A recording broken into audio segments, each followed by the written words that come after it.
Sepercik harapan mulai bermunculan di tengah pandemi virus corona. Optimisme bermunculan bahwa pandemi ini akan segera berakhir. Istilah a new normal tiba-tiba muncul ke permukaan. Menyongsong kehidupan usai pandemi dirasa tidak akan sama dengan keadaan sebelum pandemi. Ya, bukan tanpa sebab. Tiba-tiba istilah ini muncul. Virus corona berhasil mengubah tatanan hidup manusia mulai dari bersosialisasi hingga berekonomi. Contoh nyata ada pada sektor pariwisata.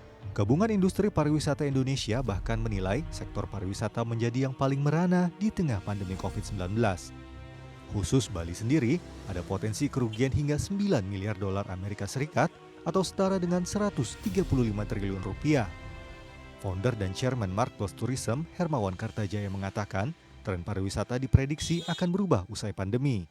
Isu kesehatan dan sanitasi akan mengubah role bisnis sektor pariwisata.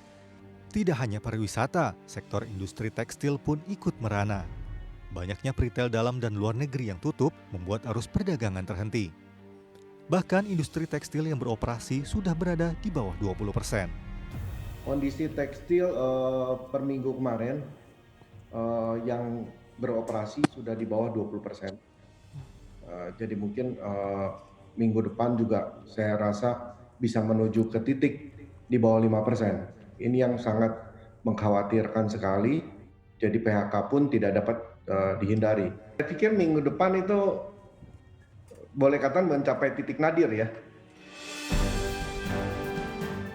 Lantas, kapan Indonesia akan berada di era new normal? Pasalnya, harapan mulai muncul usai Dana Moneter Internasional atau IMF memproyeksikan pertumbuhan ekonomi Indonesia pada tahun 2021 bisa melesat hingga 8,2%.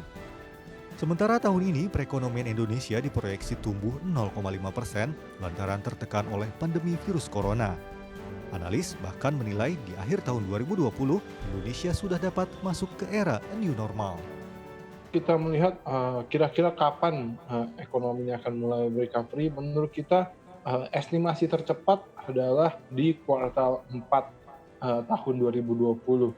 Gitu. Itu pun karena tercepat Mas Randy ya, kuartal 4. Ya. Betul, itu pun tercepat. Karena tentunya aktivitas ekonomi dari kuartal 2 ini sudah pasti terdampak oleh corona cukup signifikan.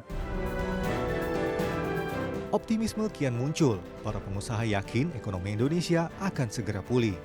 Harapan new normal akan segera terjadi kian nyata dengan langkah gotong royong yang dilakukan.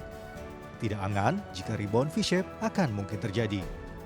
Dan saya yakin kalau kita bersama-sama dengan pemerintah, dengan seluruh komponen bangsa ini, kita pasti, insya Allah, saya yakin kita bisa keluar dari kesulitan yang kita hadapi. Tapi kuncinya adalah tadi, kita harus bersama-sama, kita harus bergotong royong, kita harus berdisiplin. Peperangan masih berlanjut. A new normal juga diharap segera merembet kepada keadaan ekonomi dunia dan bumi pertiwi. Satu yang pasti, Indonesia harus menjadi pemenang melawan pandemi corona.